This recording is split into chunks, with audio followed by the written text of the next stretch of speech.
नमस्कार सर्वांना. तर आज ना इकडचं वेदर खूप छान झालं होतं.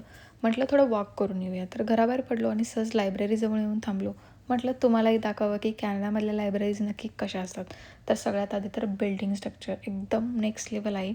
इकडे मोस्टली मोठ्या खिडक्या असतात जेणेकरून नॅचरल लाईट्स आत भरपूर यावा. इथे ना सगळं एकदम सिस्टमॅटिक असतं.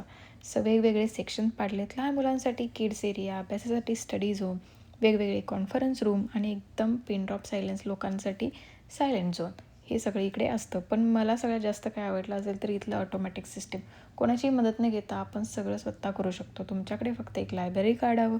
तुम्हाला जे पुस्तक आवडते ते घ्या, मशीनवर स्कॅन करून फॉर्मॅलिटीज पूर्ण करा आणि झालं का. वाचून झालं की परत येऊन गुपचूप ड्रॉपबॉक्समध्ये पुस्तक टाकून द्यायचं. ना कोणाची कटकट ना कोणाची वाट बघायची गरज आहे. सो तिकडे खूप साऱ्या गोष्टी आहेत ज्या सांगण्यासारख्या आहेत पण एका व्हिडिओमध्ये कवर नाही होणार. सो समजून घ्या. तर अशी होती माझी आजची छोटीशी लायब्ररी ट्रिप. तर मी तर ठरवलं आहे की आता इकडे येऊन मी बुक्स वाचायला नक्की प्रयत्न करेन. तर आजसाठी इतकंच. Thank you so much for watching my video. Bye bye.